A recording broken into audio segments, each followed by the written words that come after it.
Edwardine Alexa Z. Morales, Section Dinagyang. For today's video, I'm gonna teach you how to make organic compost at home. This simple process is smell-free and easy to implement. Here are the things that we need.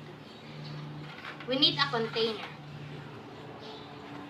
And we need a tub. We need fruit peels. So I have here a banana and orange peel. We need compost.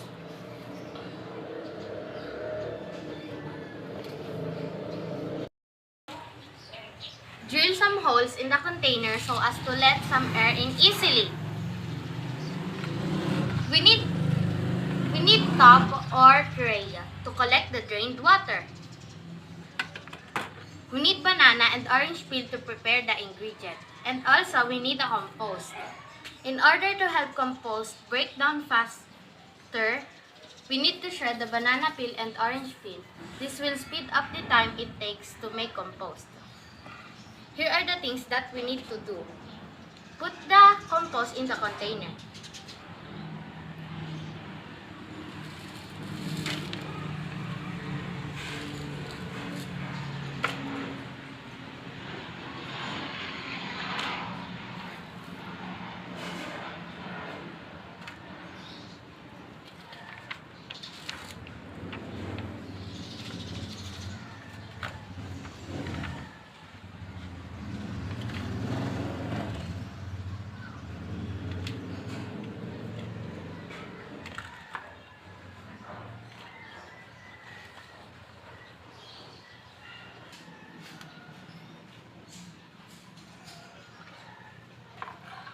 Then put the fruit peels over the compost.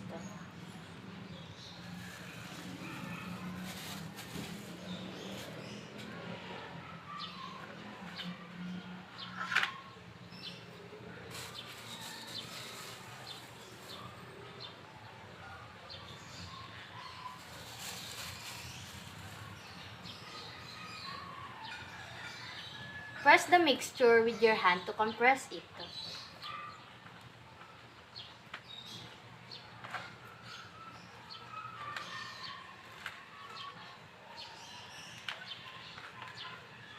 To avoid any spills, place a swallow tub underneath the gallon.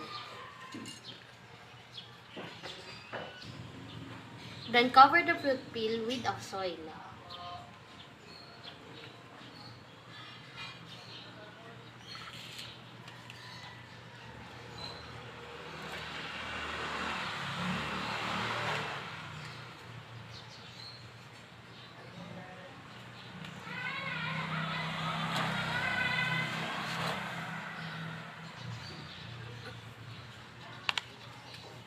Press it again with your hand.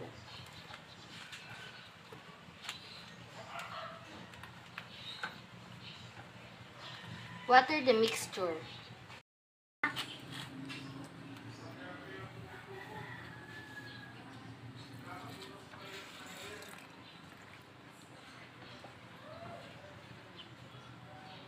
Keep the container in full sunlight as in the sun waste.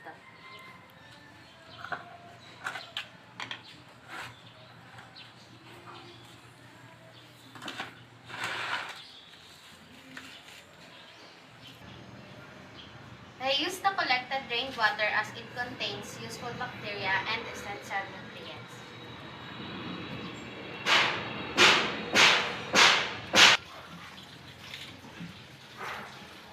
Keep the drainage pot underneath the container for at least 10 to 15 days. Whenever compost pile starts to dry up, add more water to it. After 25 days, mix the compost and you'll have an organic compost. Add it to your plants in small proportions. Thank you guys for watching.